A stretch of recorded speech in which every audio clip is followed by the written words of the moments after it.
रात 7 बजे जब बिजली गई, दीवार पर सिर्फ 2 नहीं 3 परछाइयां थीं, लेकिन कमरे में मौजूद थे सिर्फ 2 लोग। और जब टॉर्च जली, तीसरी परछाई गायब नहीं हुई, वो बस किसी और दीवार पर चली गई। आज की कहानी में डर आपके पीछे नहीं खड़ा होगा, वो आपकी ही हरकतों से 1 सेकंड देर से हिलेगा। सीसीटीवी की रिकॉर्डिंग बंद होने के बाद घर में सब सामान्य दिख रहा था, लेकिन डर कभी शोर मचाकर नहीं आता, वो चुपचाप जगह बदलता है। 3 दिन बीत गए। विक्रम अब पहले जैसा था, हंसता, बात करता, बाहर जाता।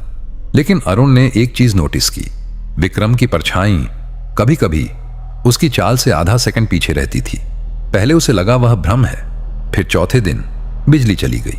शाम के 7 बजे पूरा घर अंधेरे में डूब गया। मोमबत्ती जलाई गई। दीवार पर 2 परछाइयां बनी, अरुण और विक्रम की। लेकिन फर्श पर 3 परछाइयां थीं, तीसरी लंबी, धीरे धीरे हिलती हुई। अरुण का गला सूख गया। तुम देख रहे हो? उसने फुसफुसाया। विक्रम ने कुछ नहीं कहा। उसकी नजर सीधी दीवार पर थी और उसकी परछाई मुस्कुरा रही थी, जबकि विक्रम का चेहरा बिल्कुल सपाट था। अचानक मोमबत्ती खुद ब खुद बुझ गई। कमरे में अंधेरा, सिर्फ एक धीमी फुसफुसाहट। नया घर।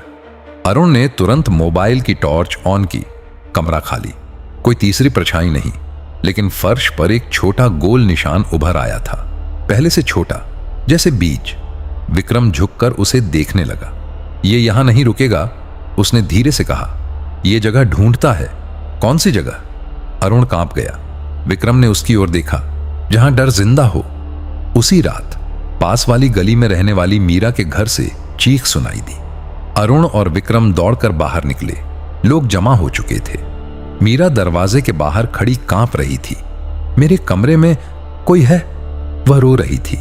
कमरा अंदर से बंद था, लेकिन अंदर से खटखटाने की आवाज आ रही थी। टक टक टक, जैसे कोई धीरे धीरे दरवाजा अंदर से खरोंच रहा हो। विक्रम आगे बढ़ा। उसकी आंखों में अजीब शांति थी। दरवाजा मत खोलना, उसने सबको रोका। क्यों? किसी ने पूछा। विक्रम की आवाज भारी हो गई, क्योंकि अगर उसने नया घर चुन लिया तो वापस नहीं जाएगा। अंदर से आवाज बंद हो गई। पूरा मोहल्ला शांत। फिर दरवाजे के नीचे से काला धुआं बाहर आने लगा, धीरे धीरे फर्श पर फैलता हुआ। अरुण ने देखा, वो धुआं गोल आकार बना रहा था, वही गोल निशान जो उनके घर में था। मीरा अचानक चिल्लाई, वो मेरे पीछे खड़ा है। लेकिन उसके पीछे कोई नहीं था, सिर्फ उसकी परछाई, जो उसकी हरकत से अलग हिल रही थी। वो 1 कदम आगे बढ़ी, परछाई 2 कदम आगे बढ़ी, भीड़ पीछे हट गई। विक्रम आगे आया।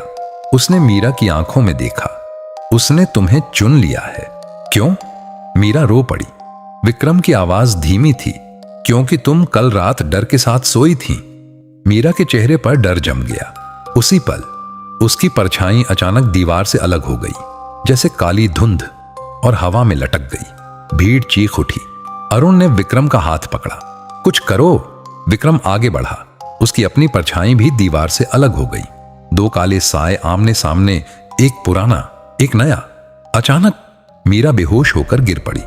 दोनों साए आपस में टकराए। कमरे की लाइटें झपकने लगीं, और फिर एक तेज आवाज। सब शांत। दोनों परछाइयां वापस दीवारों पर, सामान्य। मीरा होश में आई। उसे कुछ याद नहीं था। लोगों ने राहत की सांस ली, लेकिन विक्रम की परछाई अब पूरी तरह उसके साथ मेल नहीं खा रही थी। आधा सेकंड नहीं, पूरा 1 सेकंड पीछे। अरुण ने देखा, जब विक्रम ने पलक झपकी, उसकी परछाई ने आंखें खुली रखीं, धीरे से मुस्कुराते हुए। विक्रम ने अरुण की ओर देखा। यह खत्म नहीं हुआ। अब क्या? अरुण की आवाज कांपी। विक्रम ने आसमान की ओर देखा। अब यह सीख रहा है। क्या? इंसान बनना। उसी रात शहर के दूसरे छोर पर एक खाली घर। दरवाजा खुद ब खुद खुला। अंदर अंधेरा। दीवार पर हल्की सी दरार उभरी। दरार गोल आकार में बदलने लगी, और हवा में एक फुसफुसाहट। दरवाजा खुल चुका है। कहानी फिर शुरू हो चुकी थी, लेकिन इस बार किसी और के साथ। अभी कहानी खत्म नहीं हुई। आगे की कहानी सुनने के लिए हमारे चैनल को सब्सक्राइब कर लेना।